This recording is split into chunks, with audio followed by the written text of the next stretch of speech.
I remember my grandmother one day, she had bought a bottle of soda pop, and as she was drinking it, she looked at it and she said, one day they're gonna put water in this bottle and sell it to us. And that was her prophecy, and sure enough it came to pass.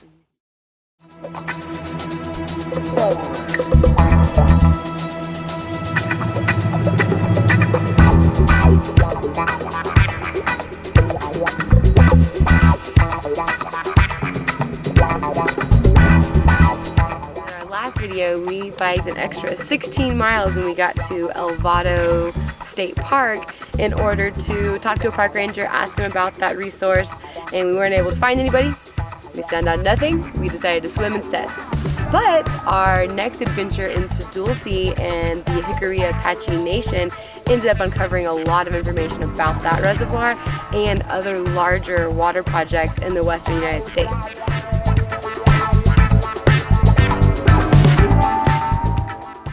Water flowing on the east side of the Continental Divide flows into the Gulf of Mexico and the Atlantic Ocean.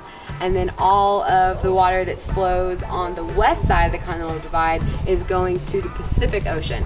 So as you can imagine, it's a pretty high ridge line going down the center of the United States.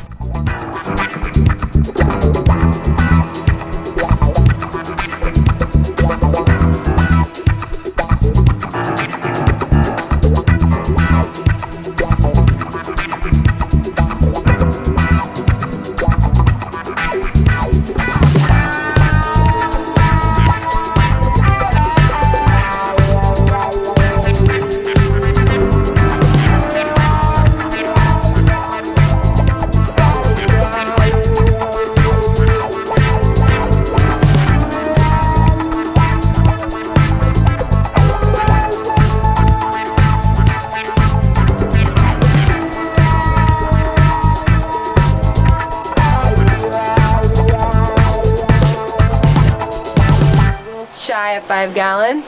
This is the rainwater Nick and Lauren just collected off the gutter from the roof. Alright, we just stayed at this awesome house just outside of Dulce, New Mexico, and there's no running water, there's no electricity. It was a lot of fun to use kerosene lamps, but they used to have a well, a working well. There's some pipes down here that led down, and you can see this is what a little crank, and this thing goes down deep. Hello! I'm not sure what aquifer it goes down to, but that's where they used to get their water from. I think this house was built in like the 40s or 50s, but they haven't had running water in decades, so I'm not sure when this was decommissioned. After a couple days at Lauren's friend's cabin in Dulce, New Mexico, we worked on our bikes, had a nice restful day, recovering for our next ride. It was going to be 35 miles to Navajo Lake. After our first 7 miles, we stopped at the grocery store in Dulce, and everybody at the grocery store was telling us about this foot race between the two clans of the Jicarilla Apache Nation that was happening. So we traveled down 18 miles down this road, crossed over the Continental Divide once again, so you know it wasn't all downhill, and then we arrived at Stone Lake in a completely different culture than what we were used to, and the journey just ended up being incredible. Get that something thicker than that yesterday. I know.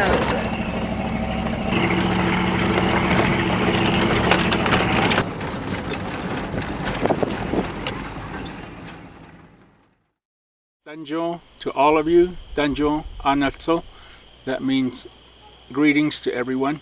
Okay. From New Mexico, from Apache Bikaya, from Apache land. Apache Bikaya. Atata Gojiiya Gajish. Yesterday was our Gojiiya Feast. Natit Apache Biklan Oyero Shi Yanero Sanatle Latati Kai. The Red Clan and the White Clan race against each others.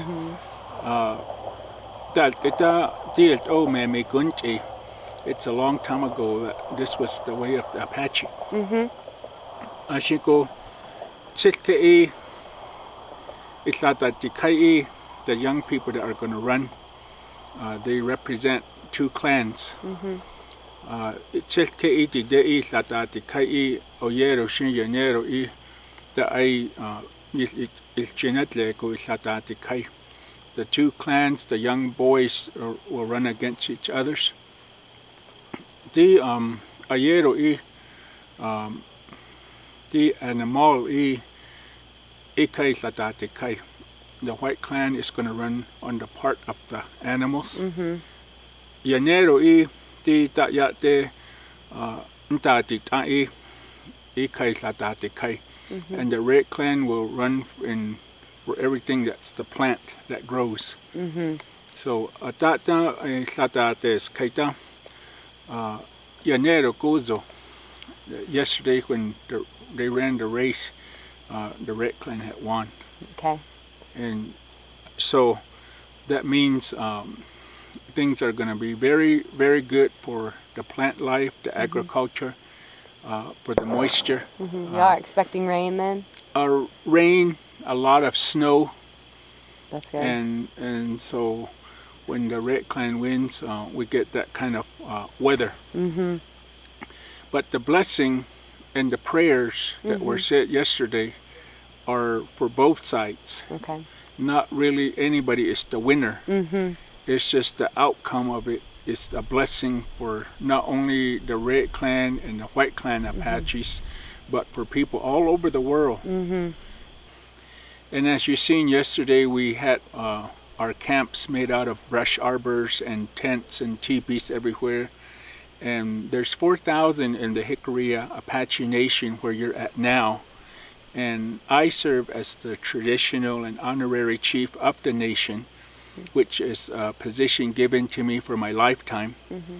And so this is the way one of my outfits looks, or my uniform.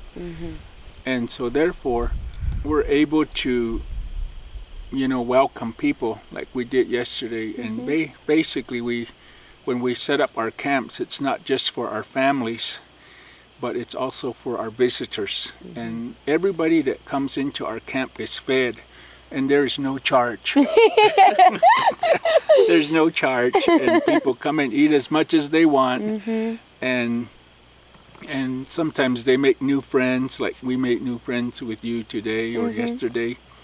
And so it's a very, very good time. And everybody was very, very happy about the feast. And just the yelling and stuff like that was people being excited to be there, people being excited to celebrate the ceremony, people being excited to celebrate the outcome of the feast. And so that's what it was for. Yeah, it was a beautiful ceremony yesterday. About 10 to 15 years ago, we had a very, very long season of drought for many years. And so one of the lakes called Lahara Lake has just actually dried up. Wow. It used to be one of the best fishing places. And Dulce Lake, which is along Highway 64, and if you go that way, you'll see it. But it's the water has diminished, and there's not as much water in it as before. And so it's basically probably going to dry up within the next 5 years if nothing is done. But we have the lakes that are Munda Lake that are still very for recreational use. We have Stone Lake where the feast was held, and we have Horse Lake Mesa, which is along the way, and Embalm Lake. So we have 4 good lakes that are for recreational use and for fishing. We really believe that water is part of a gift from God to our people. We appreciate our Creator giving us the water, because water produces life and keeps life going. We don't pay for our water because we own our water. And so the tribe has made it accessible for people to have free water. And I think people everywhere across the United States should have free water, because even years ago, before water issues became a really big litigation issue, even bottled water wasn't even heard of. You could go into an establishment and say, "Can I have a cup of water?" And they would give you some water for free. And now you go into the stores and you have to buy a bottle of water. These companies that come in and try to control water They didn't make water. They don't own water. It was a God-given resource, and whatever is God-given should not be made for profit. And even it's like the air that you breathe, you know, it's free. God gave it to us, and water should just be the same way. It should be free for people, but it should be managed and be respected and be taken care of. I'm very happy that you guys came by our camp and that we were able to, you know, invite you to our house, and that you are here with us today. And whoever sees this little interview, I hope that there was some kind of knowledge or information that was helpful and beneficial for them. And so I'd like to say iheten, that means thank you, iheten, to everybody that's watching, because they're supporting what you're doing. And keep up the good work in studying water. And also I hope that you can also ask people to take care of the water and respect the water and make it free for everybody.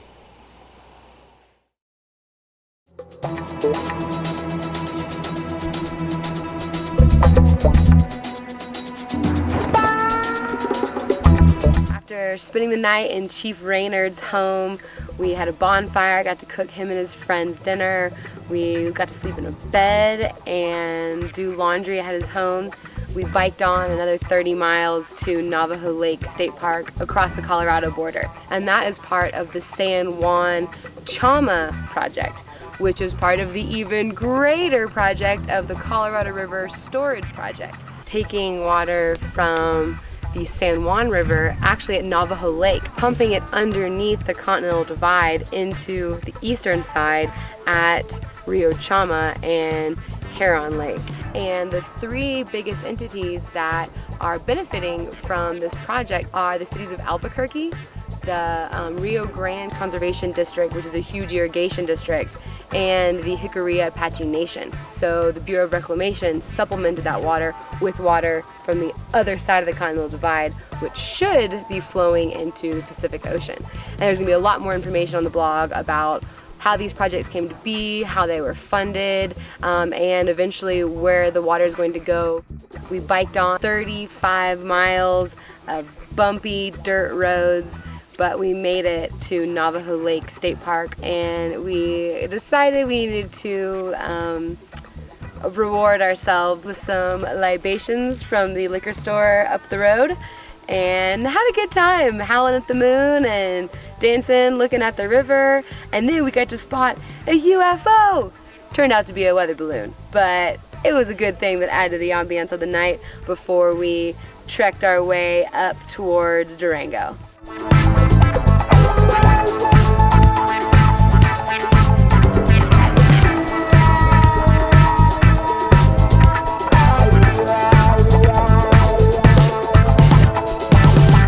Follow along with us on our video blog as well as our blog on wanderlikewater.com.